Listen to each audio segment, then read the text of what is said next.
दोस्तों आज इस सेशन के अंदर हम बात करने वाले हैं कि यार अंडर 100 रैंक आप कैसे लेके आ सकते हैं गेट 2024 के अंदर।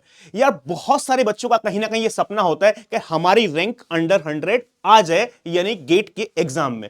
अब देखो दोस्तों, अंडर 100 जो रैंक है उसी का बच्चों को सपना क्यों होता है और हर एक बंदा अंडर 100 रैंक लाना क्यों चाहता है। और आज जो हम ये सेशन ले रहे हैं अंडर 100 रैंक का, सर अंडर 100 रैंक यदि आ जाती है तो हमको क्या मिल सकता है, क्या अंडर 100 रैंक का फायदा है और अंडर 100 ही क्यों टारगेट सारे बच्चे करते हैं। कभी भी कोई भी स्टूडेंट ऑल इंडिया रैंक 1 का टारगेट नहीं करता है। Most of the students target करते हैं कैसे ही हमारे पास अंडर 100 रैंक आ जाए। तो दोस्तों यानी इस सेशन के अंदर हम आपको यही बताने वाले how to get under 100 rank, यानी मास्टर ट्रिक, यानी किस तरीके से आप अंडर 100 रैंक इस गेट एग्जाम के अंदर दोस्तों यानी गेट 2024 के अंदर आप सिक्योर कर सकते हो।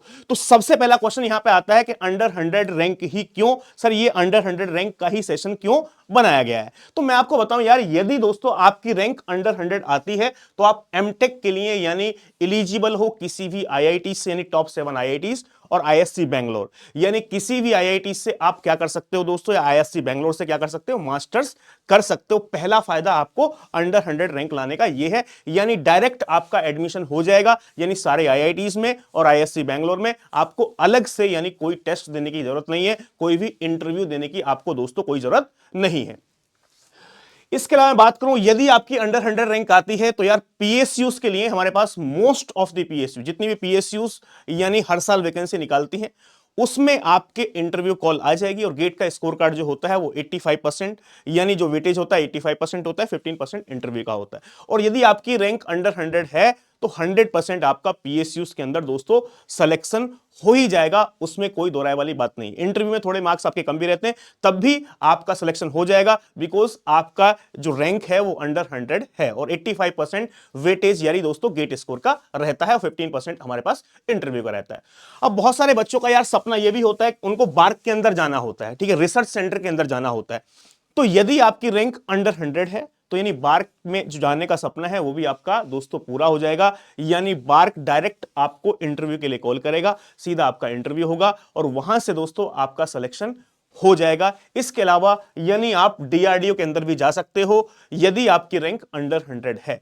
तो यानी अंडर 100 यदि रैंक आती है तो किसी भी student, most of the student जो भी गेट की प्रिपरेशन कर रहे होते हैं, उनका सपना क्या होता है, या तो एमटेक में जाना होता है कि यानी एमटेक हम करेंगे आईआईटी से, उसके बाद हमको जॉब लेनी है, एक बड़ा पैकेज लेना है। या कुछ बच्चों का सपना होता है कि सर एमटेक हमको नहीं करना है, हमको बीटेक के बाद ही जॉब चाहिए, वो भी हमारे पास हमको गवर्नमेंट जॉब चाहिए, जॉब सिक्योरिटी चाहिए, ठीक है। तो जिनको गवर्नमेंट जॉब चाहिए उनका भी गवर्नमेंट जॉब का सपना पूरा हो जाता है। कुछ बच्चों का यह है कि सर गवर्नमेंट जॉब तो चाहिए लेकिन हमको रिसर्च सेंटर में जाना है, रिसर्च में हमारा बहुत इंटरेस्ट है, तो यानी आप डीआरडीओ और दोस्तों बार्क के अंदर भी यानी अंडर 100 यदि रैंक आपकी आती है तो आप यहां से दोस्तों इसके अंदर जा सकते हो। अब मैं वन बाय वन आपको प्लानिंग बताऊंगा यार। सबसे पहला है नो योर सिलेबस। देखो सबसे पहले आप सिलेबस आपने डाउनलोड कर ही लिया होगा, सिलेबस आपके पास होगा। सिलेबस को समझना बहुत जरूरी है। कितने सारे बच्चे ऐसे हैं जो 2-2 3-3 साल प्रिपेयर करते हैं और उनकी रैंक अंडर 100 नहीं आ पाती है। वो गलतियां कहां करते हैं, वो सिलेबस को समझने में मिस्टेक कर देते हैं, ठीक है। सिलेबस खाली पढ़ लेना सिलेबस को समझना नहीं है, ठीक है। सिलेबस आपने डाउनलोड किया ऑफिशियल वेबसाइट से, सिलेबस पढ़ लिया, ये टॉपिक है और ये टॉपिक है तो ये टॉपिक को पढ़ लिया, नहीं। उसका एक प्रॉपर एनालिसिस करो कि यानी कोई सब्जेक्ट है तो उस सब्जेक्ट में जो टॉपिक्स हैं यानी कौन सा टॉपिक ऐसा है जिससे हर साल क्वेश्चन पूछे गए, ठीक है। कौन सा टॉपिक ऐसा है कि जिससे का वेटेज बहुत कम है, जिस टॉपिक से हर साल क्वेश्चन पूछे जा रहे हैं वो मोस्ट इंपोर्टेंट टॉपिक है, उस पे आपको ज्यादा ध्यान देना है, ज्यादा अच्छे से इन डेप्थ पढ़ना है। कुछ टॉपिक्स ऐसे कि वहां से डिफिकल्ट क्वेश्चन नहीं पूछे जा रहे हैं, आसान क्वेश्चन नहीं पूछे जा रहे हैं, तो उस टॉपिक को और ज्यादा डीप में पढ़ना है। कुछ क्वेश्चंस, कुछ टॉपिक्स ऐसे हैं जिनसे बहुत बेसिक क्वेश्चन पूछे जाते हैं, तो बहुत ज्यादा डीप में वहां जाने की जरूरत नहीं है। तो यानी सिलेबस को समझना जरूरी है। आप प्रॉपर ये समझ लीजिए कि यानी ये सब्जेक्ट का कौन कौन सा टॉपिक दोस्तों क्या है, इंपॉर्टेंट है, किसका वेटेज बहुत ज्यादा है, यानी किससे ज्यादा फ्रीक्वेंटली क्वेश्चंस पूछे जाते हैं। और पीवाईक्यूज, तो उसी पीवाईक्यूज से आपको पूरा एक आइडिया लग जाएगा, यानी पीवाईक्यूज से कि यानी किस टाइप के क्वेश्चंस गेट में पूछे जा रहे हैं, कौन सा टॉपिक दोस्तों इंपॉर्टेंट है। तो पूरी लिस्ट बना लीजिए इंपॉर्टेंट टॉपिक्स की। और इंपॉर्टेंट टॉपिक्स का सेशन दोस्तों ऑलरेडी यानी बाकी ब्रांचेस में हो गया है कंप्यूटर साइंस का, यानी इंपॉर्टेंट टॉपिक्स का जो है वो मैं कल लेने वाला हूं, यानी हमारे पास ईसी इलेक्ट्रिकल और यानी सीएस वाले चैनल पे। तो सिलेबस को समझना सबसे पहले बहुत ज्यादा जरूरी है।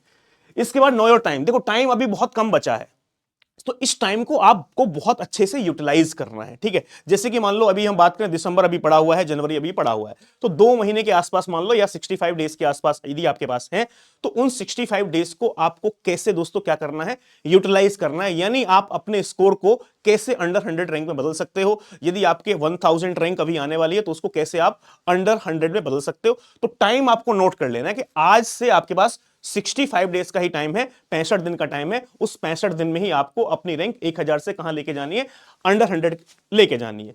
तो वो कैसे हम लेके जा सकते हैं दोस्तों, एक तो आप ये समझ लो कि टाइम प्लानिंग हमको करनी पड़ेगी, ठीक है। बिना प्लानिंग के कोई काम नहीं होता है। कभी भी हमारे पास जितने भी लोग सक्सेस होते हैं, उन्होंने कहीं ना कहीं एक प्लानिंग की होती है, और वो उसी प्लानिंग को दोस्तों क्या करते हैं, फॉलो करते हैं। यदि आपने अभी तक कोई प्लान ही नहीं बनाया, आपने अंडर 100 रैंक चाहते हो, लेकिन वो आएगी कैसे, आपके पास कोई प्लान नहीं है, तो भाई ऐसे नहीं आती है रैंक। जितने भी टॉपर्स आप देखते हो, सारे टॉपर्स एक प्लानिंग बनाते हैं, तो प्लानिंग आपको बनानी पड़ेगी।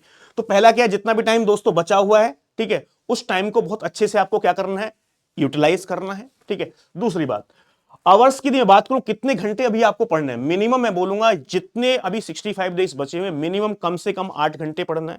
उससे कम यदि पढ़ोगे तो काम नहीं चलने वाला है। और लास्ट के 60 दिन बहुत ज्यादा इंपॉर्टेंट होते हैं। मैं आपको बताऊं, आज तक के इतिहास में जितने भी लोग रैंक लेके आए हैं, उन्होंने लास्ट के 2 महीने में बहुत जबरदस्त मेहनत की है, ठीक है। उससे पहले थोड़ी कम भी की होगी, लेकिन किसी ने पूरे साल मेहनत की है, लेकिन लास्ट के 2 महीने बहुत अच्छे से मेहनत नहीं की है, तो भाई रैंक नहीं आएगी। लास्ट के 2 महीने बहुत ज्यादा इंपॉर्टेंट होते हैं। लास्ट में हम जो भी पढ़ते हैं, वो सब कुछ हमारे पास हमको याद रहता है। पहले कितना पढ़ लिया था, यदि लास्ट के 2 महीने आपने नहीं पढ़ा, तो यार आपने यदि रिवाइज नहीं किया, तो रैंक नहीं आने वाली। तो इसलिए लास्ट के 2 महीने हर एक बच्चे के लिए बहुत ज्यादा क्रूशियल है, और उसमें आपको मिनिमम 8 घंटे गेट के लिए स्पेशली पढ़ना है। जो लोग अभी यानी कॉलेज के अंदर भी हैं, उनको मैं बोलूंगा कम से कम 8 घंटे तो डेली आप गेट के लिए पढ़िए, यदि आप अंडर 100 रैंक का टारगेट कर रहे हो। और जो पास आउट बच्चे हैं, वो यानी 12 से 13 घंटे भी दोस्तों पढ़ सकते हैं। पॉसिबल है 12 से 13 घंटे पढ़ना, ऐसा नहीं है कि ये इम्पॉसिबल है, ठीक है। इसके अलावा जो सिलेबस है यार, सिलेबस आप जितना जल्दी खत्म कर लोगे, उतना आप फ्री हो जाओगे।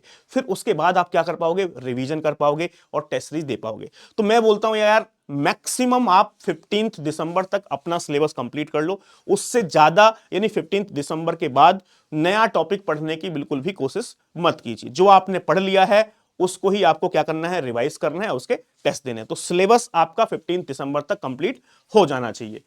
इसके अलावा बात करते हैं हम रिवीजन। देखो, रिवीजन बहुत बड़ा रोल प्ले करता है। रिवीजन क्यों बड़ा रोल प्ले करता है, मैंने बहुत सारे स्टूडेंट ऐसे देखे हैं कि यार जो रिवीजन नहीं कर पाए, ठीक है, सब कुछ आता है क्लास में, जब हम वो आते हैं, मैं कोई भी डिफिकल्ट क्वेश्चन देता हूं, उसका भी आंसर देते हैं, ठीक है। ऐसा मैंने पहली बार, मतलब इससे लास्ट ईयर एक बच्चा था, हर सवाल का जवाब देता था, उसको कॉन्फिडेंस था कि सर जब मैं यहां पे क्वेश्चन सॉल्व कर पाता हूं तो कोई दिक्कत ही नहीं है। और उसे लास्ट में रिवाइज नहीं कर पाया, उसको ऐसा था कि मुझे सब आता है, रिवाइज नहीं हुआ, तो भाई गेट में रैंक बहुत ही उसकी खराब रही, 2000 के आसपास रैंक रही। और लास्ट में उसने बोला कि सर सब कुछ मुझे आता था, लेकिन मैं टेस्ट नहीं दे पाया और रिवीजन नहीं कर पाया। मुझे ऐसा लगता था कि जब मैं यहां पे क्वेश्चन सॉल्व कर लेता हूं, जब भी पीवाईक्यू सॉल्व कर लेता हूं, वो भी हो जाता है, क्लास में फैकल्टीज क्वेश्चन कराते हैं, वो भी हो जाता है। भाई उस एनवायरमेंट में जीना पड़ेगा आपको, ठीक है। यानी टेस्ट की जो ड्यूरेशन है 3 घंटे की होती है, वो टाइम में हमारे पास, उस टाइम फ्रेम में आपको पेपर सॉल्व करना है। तो वहां पे क्या है, प्रेशर होता है थोड़ा सा, और वो प्रेशर यदि आप पहले हैंडल कर लोगे, आप 40-50 मॉक टेस्ट दे लोगे, 30 मॉक टेस्ट दे लोगे, तो आपको प्रॉपर आइडिया हो जाएगा। वो काम आप रोज कर रहे हो, ठीक है। यदि मान लो 30-40 मॉक टेस्ट दे दिया आपने, 30-40 बार गेट का जो पेपर है वो दे चुके आप, फिर अगले दिन एक बार पेपर होगा, तो आपको नॉर्मल लगेगा। यानी आप इजीली वहां पे प्रेशर आपके दिमाग पे कभी नहीं आएगा। तो यानी हमारे पास रिवीजन करना बहुत ज्यादा जरूरी है। और मॉक टेस्ट, रिवीजन भी कर लिया लेकिन टेस्ट नहीं दिया, तो टेस्ट देना मैंने आपको अभी बताया भाई, टेस्ट देना बहुत जरूरी है। बिकॉज 3 ही घंटे का आपको समय लगेगा, ठीक है, मिलेगा वहां पे, और 65 क्वेश्चंस आपको क्या करने हैं, सॉल्व करने हैं। तो इसीलिए मैं तो बोल रहा हूं, कम से कम हर एक स्टूडेंट को 20 मॉक टेस्ट मिनिमम देने चाहिए। 15 से 20 मॉक टेस्ट तो मिनिमम दो। लास्ट ईयर एक बच्चा था जिसकी ऑल इंडिया रैंक अंडर 100 थी, तो उस बच्चे ने बोला सर मैंने 40-50 मॉक टेस्ट दिए थे। और मॉक टेस्ट से क्या होता था, स्टार्टिंग में जैसे कि मान लो मेरी बहुत गलतियां होती थी, और बाद में सर मैं गलतियों से सीखता था कि ये गलती नेक्स्ट टाइम नहीं करनी है।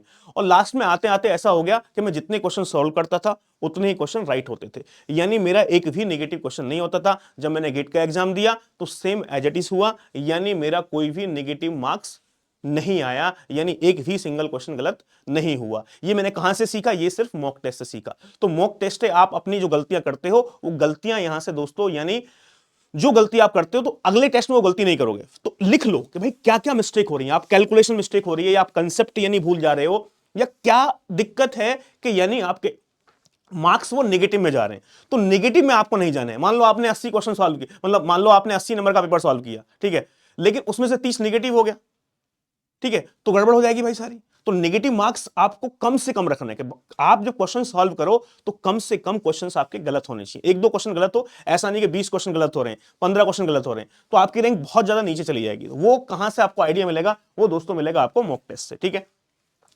और बेसिक्स की बात की जाए यार, मोस्ट कभी कभी स्टूडेंट बेसिक पे ध्यान नहीं देता है, यार बेसिक को रिवाइज नहीं करते, ये बेसिक कंसेप्ट है। भाई मैं आपको बताता हूं, 30 से 40 नंबर का पेपर किसी भी ब्रांच हो, 30 से 40 नंबर का पेपर बहुत बेसिक पूछा जाता है। और बेसिक्स पे यदि अपने अच्छे से कमांड नहीं की, मोस्टली स्टूडेंट क्या करते हैं, जो 20 नंबर का पेपर डिफिकल्ट पूछा था ना, उसके पीछे पूरे साल दौड़ते रहते हैं, अरे सर ये डिफिकल्ट पोर्शन। भाई डिफिकल्ट पोर्शन कभी रैंक नहीं दिलवाता है। रैंक जो आपको दिलवाएगा वो ये बेसिक वाला दिलवाएगा। यहां पे आपको मिस्टेक नहीं करनी है। देखो यार, एक सिंपल सी बात है, जो मान लो किसी भी एग्जाम की बात की जाए, यानी किसी ब्रांच का पेपर हो, 5 से 10 क्वेश्चन बहुत डिफिकल्ट बनाए जाते हैं, ठीक है, जो किसी सॉल्व नहीं होते, इसलिए 100 में 100 नहीं आते हैं, ठीक है। तो यानी वो जान पूछ के डिफिकल्ट बनाए जाते हैं, तो उनके पीछे मत भागो भाई, ठीक है। यदि कोई सॉल्व नहीं कर पा रहा है, आप सॉल्व नहीं कर पा रहे, कोई दिक्कत नहीं है। लेकिन यहां पे यदि बेसिक में आपने गलती की, जो 30 से 40 नंबर का पूछा जा रहा है, यहां पे बहुत सारे स्टूडेंट सही करेंगे। यदि आपने यहां पे गलती की तो आपकी रैंक दोस्तों यहां से दोस्तों डिक्रीज हो सकती है। तो इसलिए basics really very very important है। इसके अलावा सिलेबस कंप्लीशन का तो मैंने आपको बता दिया भाई, सिलेबस आप 15 दिसंबर तक कंप्लीट कर लो, इससे ज्यादा आपको नहीं जाना है। 15 दिसंबर मतलब लास्ट है, उसके बाद नया कुछ भी मत पढ़ो, सिर्फ और सिर्फ रिवीजन और पीवाईक्यूज और टेस्ट आपको देने हैं, ठीक है। प्रैक्टिस न्यूमेरिकल्स भाई सॉल्व करो पर डे, ठीक है। Solving numericals problem for 2 hours shall be priority of the students. भाई आपको क्या करना है, 2 घंटे। देखो गेट के एग्जाम की बात की जाए तो most of the questions numerical पूछे जाते हैं, ठीक है। तो न्यूमेरिकल में क्या है, जैसे कि मान लो कितने स्टूडेंट्स कैलकुलेशन में बहुत मिस्टेक करते हैं, ठीक है। तो भाई यहां से यदि आप क्वेश्चंस न्यूमेरिकल सॉल्व करोगे, डेली के 30 क्वेश्चन सॉल्व कर रहे हो, 40 क्वेश्चन सॉल्व कर रहे हो, तो आपकी जो प्रॉब्लम सॉल्विंग एबिलिटी है कहीं ना कहीं वो बढ़ रही है। तो डेली आप 2 घंटे तो कम से कम क्वेश्चंस को सॉल्व करने के लिए आप दोस्तों दीजिए। मॉक टेस्ट की मैंने आपको बता दिया, मॉक टेस्ट आप जितने ज्यादा से ज्यादा दे सकते हो उतने ज्यादा से ज्यादा मॉक टेस्ट। तो बहुत सारे स्टूडेंट मॉक टेस्ट देने से घबराते हैं, डरते हैं, अरे नहीं मार्क्स कम आएंगे। भाई मार्क्स कम आएंगे तो यहां के ये कम मार्क्स सिर्फ आप देख रहे हो, कम आएंगे तो आप इंप्रूवमेंट कर सकते हो। अब यदि गेट में कम आएंगे तो दुनिया देखेगी ना यार, पेरेंट्स भी पूछेंगे। मॉक टेस्ट के मार्क्स कोई नहीं पूछने वाला आपको, ठीक है। तो मॉक टेस्ट से कभी भी डरो मत, ठीक है। बहुत सारे बच्चे जो टेस्ट देने से डरते हैं, नहीं नहीं मॉक टेस्ट नहीं देंगे, मार्क्स कम आएंगे तो कॉन्फिडेंस डाउन होगा। अरे भाई कॉन्फिडेंस डाउन होना भी कभी कभी जरूरी है। कॉन्फिडेंस डाउन होगा यदि आप गलती करोगे तो फिर अगली बार मेहनत करोगे, गलतियों से सीखोगे, अब सीखोगे तो नेक्स्ट टाइम मिस्टेक नहीं करोगे। तो भाई मार्क्स कम आए ज्यादा आए इससे फर्क नहीं पड़ता। जब मैंने गेट का एग्जाम दिया था तो मैं सारे सब्जेक्ट पढ़ने के बाद, रिवीजन करने के बाद जब मैंने पहला टेस्ट दिया तो भाई 40 नंबर के आसपास आए थे, मुझे एग्जैक्ट भी याद नहीं है, मतलब 40 के नंबर के आसपास थे। तो मैं डिमोटिवेट हुआ कि यार ये तो बहुत सारी गलतियां कर दी मैंने। लेकिन फिर मैंने लिस्ट बनाई, ये क्वेश्चन गलत हुआ, क्यों गलत हुआ, इसके पीछे का रीजन क्या था, इस क्वेश्चन गलत होने का पीछे का रीजन क्या था। अगली बार मैंने मार्क्स इंप्रूव किए। फिर जब लास्ट में मॉक्स दे रहा था तो मेरे हर मॉक में 80 के आसपास मार्क्स आते थे, ठीक है, आराम से 75 80। तो मुझे फिर पता चला गया हाँ ठीक है भाई, अब मेरे मार्क्स इसी के आसपास गेट में रहने वाले हैं, ठीक है। पेपर थोड़ा डिफिकल्ट उस बार पूछा गया, लेकिन फिर भी मेरी 159 गेट के अंदर रैंक आई थी। उस बार 79 मार्क्स पे ही टॉपर था, हाँ, जिसकी ऑल इंडिया रैंक 1 थी, 79 मार्क्स थे, ठीक है। मेरे 62.5 समथिंग मार्क्स थे, तो यानी फिर भी मेरी रैंक 159 थी, ठीक है। तो यदि आप प्रैक्टिस करते हो तो भाई यहां से हमारे पास मॉक टेस्ट लगाते हो तो उसका बहुत ज्यादा फायदा आपको देखने के लिए मिलेगा। और यार टारगेट एक ही रखो। देखो जैसे कि मान लो आप क्या करते हो ना, आप ये डिसाइड कर लेते हो कि मुझे ये सिलेबस पढ़ना है, ठीक है, गेट का रिवीजन करना है 5 दिन में। भाई वो जो रिवीजन है ना उसको भी पार्ट्स में डिवाइड करो, यानी जो बड़ा काम है उसको छोटे छोटे पार्ट्स में डिवाइड करो। कि मान लो मुझे 10 दिन में रिवीजन करना है तो मुझे 1 दिन में ये रिवीजन करना है। फिर उस दिन को भी आवर्स में डिवाइड कर सकते हो कि यार 2 घंटे में ये टॉप चैप्टर करना है, 3 घंटे में ये चैप्टर करना है, 4 घंटे में। अब मान लो आपने डिसाइड किया कि यार 3 घंटे में ये चैप्टर में रिवाइज करूंगा, सपोज रिवाइज नहीं कर पाए, तो यानी आपको वही पता चल गया मैं गलती कर रहा हूं, कहां गलती हुई है, ठीक है। तो यदि जो कंप्लीट नहीं हुआ टास्क, क्यों कंप्लीट नहीं हुआ उसके बारे में सोचो, क्या चैप्टर आपने सोचा ही गलत था। अब यदि मान लो आपने सोचा कि भाई 20 दिन में रिवीजन करूंगा, 5 दिन पहला ही सब्जेक्ट में रिवीजन लग गया, आपने क्या सोचा कि 20 दिन में रिवीजन करना है, तो आपको 5-6 दिन के बाद आधा टाइम निकल जाएगा तब आपको पता लगेगा गलती मैं कर रहा हूं। यहां पे यदि 3 घंटे का आपने टारगेट सेट किया कि 3 घंटे मुझे क्या करना है, ये चैप्टर कंप्लीट करना, नहीं कर पाए तो वहीं गलती पता चलेगी। गलती यदि पता चल चुकी है तो आप उसको दोस्तों क्या कर पाओगे, सुधार कर पाओगे। तो जितनी जल्दी आपको पता चल जाए कि मैं गलती कहां कर रहा हूं, क्या मिस्टेक कर रहा हूं, वो उतना आसान है। तो इसलिए बड़े टास्क को हमेशा छोटे छोटे टास्क में दोस्तों क्या करो, डिवाइड करो। और यार प्रेशर तो रहता ही है भाई। इस टाइम पे मैं आपको बोलता हूं जब एग्जाम नजदीक आता है तो बहुत सारे लोग ये आपको कहने लगते भाई नहीं होगा, इस बार तो नहीं हो पाएगा, ठीक है, अरे मैं 2 साल से पढ़ रहा हूं भाई गेट की तैयारी, मुझे भी डर लग रहा है, ठीक है, वो आपको डराने लगेंगे। तो भाई प्रेशर आपको लेना नहीं है, ठीक है। ये लोग नेगेटिव लोग जितना एग्जाम पास आता रहता है आपके पास आएंगे, ठीक है, आपको डिमोटिवेट करेंगे, ठीक है, किसी की बात नहीं सुनना है। यानी लास्ट के 2 महीने में ऐसे लोगों से आप जितनी डिस्टेंस बना सकते हो डिस्टेंस बनाओ। लास्ट के 2 महीने में सिर्फ उन्हीं से बात करो जो लोग यानी सीरियसली तैयारी कर रहे हैं और आपको मोटिवेट कर रहे हैं, ठीक है, आपका मनोबल बढ़ा रहे हैं। यदि आप गलती भी कर रहे हो तो सामने से एक बंदा बोल रहा नहीं भाई हो जाएगा, ठीक है, थोड़ा सा गलती की थी, अगली बार सुधारो और आपकी रैंक आएगी।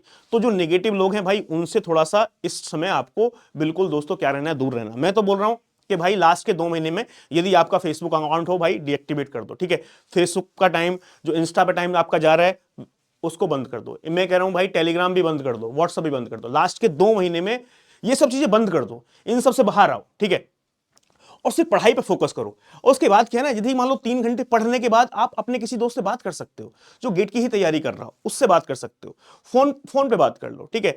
हम यार फेसबुक पे हमारा कितना टाइम वेस्ट हो जाता है रील्स देखते हुए, इंस्टा पे कितना टाइम वेस्ट हो जाता है रील्स देखते हुए, वो पता नहीं चलता है, ठीक है, किसी को पता नहीं चलता है, सभी का टाइम वेस्ट होता है।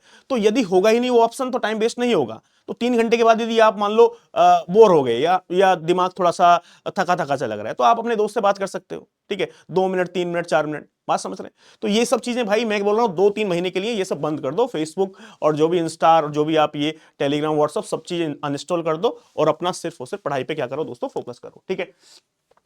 और कंसिस्टेंसी यार बहुत जरूरी है। देखो यदि डेली आप एफर्ट मारते रहोगे, डेली अब आपने शेड्यूल बनाया, एक दिन 10 घंटे पढ़ लिए, अगले दिन 2 घंटे पढ़ रहे हो, फिर अगले दिन 1 ही घंटा पढ़ रहे हो, फिर पढ़ ही नहीं रहे हो। डेली आप टारगेट बनाओ, ऐसा ही टारगेट बनाओ जो आप अचीव कर सकते हो। ऐसा टारगेट बिल्कुल सेट मत करो जो आप फॉलो ही ना कर पाओ। जो भी प्लान बनाओ वो प्लान ऐसा बनाओ कि यानी जो प्लान लॉन्ग टाइम तक दोस्तों, यानी कभी भी मैं तो ये बोलता हूं जब भी स्टूडेंट तैयारी करते हैं ना, जब आप प्लान बनाते हो तो अपने प्लान में कुछ भी ऐसी चीज मत लिखो जो पूरे साल तक आप नहीं कर सकते, गेट की तैयारी करते हो, ठीक है। पहले दिन आप बोलते हो मैं ये करूंगा ये करूंगा, भाई कभी कभी हम ऐसा प्लान बना देते हैं जो पॉसिबल नहीं है, ठीक है। तो होता क्या कि वो कुछ दिन बाद हम छोड़ देते हैं। तो हमेशा ये प्लान बनाओ, ऐसा बनाओ कि जो आप डेली कर पाओ। तो रेगुलरिटी दोस्तों बहुत जरूरी है, यानी कंटिन्यूटी बहुत जरूरी है किसी भी एग्जाम को निकालने के। जो भी लोग एग्जाम में निकालते हैं टॉप करते हैं उन वो सिर्फ एक ही बात बोलते हैं कि भाई मैं कंटिन्यू डेली पढ़ता था 7 से 8 घंटे, ठीक है।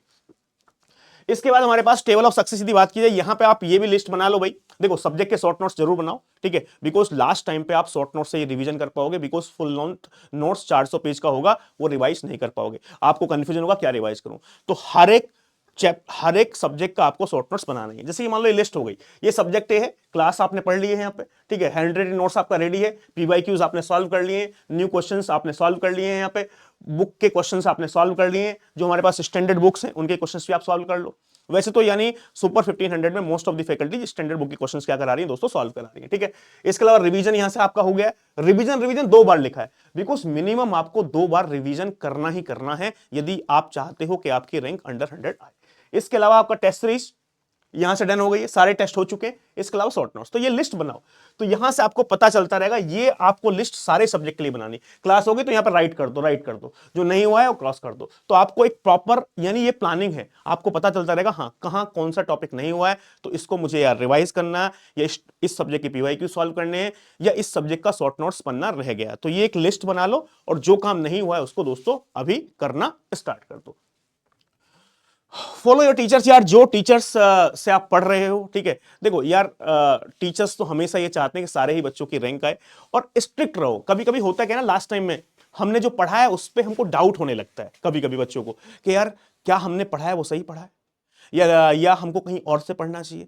तो बच्चे भागने लगते हैं इधर उधर, यानी एक सब्जेक्ट किसी ए फैकल्टी से पढ़ा है, फिर कहीं यूट्यूब पे किसी दूसरे बी फैकल्टी की क्लासेस चल रही हैं तो उसका भी देखने लगते हैं, ठीक है। भाई ऐसा आपको नहीं करना है। जिस टीचर से आपने सब्जेक्ट पढ़ा है, ठीक है, उसी टीचर से रिवीजन करो, उसी टीचर के यानी क्वेश्चंस जो सॉल्व करा रहे हैं वो कहीं भी उसी एक ही टीचर पर रहो भाई। ऐसा नहीं है कि आप 3-3 4-4 टीचर से एक ही सब्जेक्ट पढ़ रहे हो तो सब कुछ होच-पोच हो जाएगा और गड़बड़ हो जाएंगे। हर एक टीचर का पढ़ाने का अपना तरीका दोस्तों अलग होता है। तो मैं बोलता हूं जिस टीचर से आपने पढ़ा है उसी टीचर को आपको एंड तक क्या करना है, फॉलो करना है। तो ये आपको यहां से बात दोस्तों माननी है, ठीक है। तो ये था हमारे पास रिगार्डिंग यानी अंडर 100 रैंक का। देखो यार सिंपल सी बात है, ऐसा नहीं है जो रैंक निकालते हैं, मैं आपको बताता हूं इतने सारे बच्चे ऐसे हैं जो बीटेक थर्ड ईयर वाले हैं या बीटेक फाइनल, 70 टॉप 100 में से 70 बंदे 70 बच्चे ऐसे हैं जो कॉलेज के साथ साथ अंडर 100 रैंक निकाले। जब से ये ऑनलाइन कोचिंग स्टार्ट हुई है तब से डेटा पूरा चेंज हो गया है, ठीक है। पहले क्या होता था, अंडर 100 रैंक पे मोस्टली पास आउट स्टूडेंट होते थे। क्यों? बिकॉज उनको कोचिंग लेने जाने के लिए बाहर दूसरे शहर में जाना होता था। पहले ऑफलाइन कोचिंग होती थी, ऑनलाइन नहीं होती थी। तो वो पास आउट होने के बाद ही दूसरे शहर शिफ्ट हो सकते थे, वहां पे कोचिंग लेते थे। तो यानी मैं आपको बताऊं कि भाई 100 में से 90 टॉपर्स जो होते थे वो पास आउट होते थे। लेकिन अब कंडीशन अलग है। अब बच्चा के पास ऑप्शन है, बच्चा फर्स्ट ईयर से गेट के लिए तैयारी कर रहा है, सेकंड से तैयारी कर रहा है, तो थर्ड ईयर में भी वो अपना बेस्ट अटेम्प्ट देता है, अंडर 100 रैंक आ जाती है। तो यानी 70% स्टूडेंट जो अंडर 100 में है वो यानी थर्ड ईयर और फाइनल ईयर वाले हैं। पास आउट वाले सिर्फ 30% है।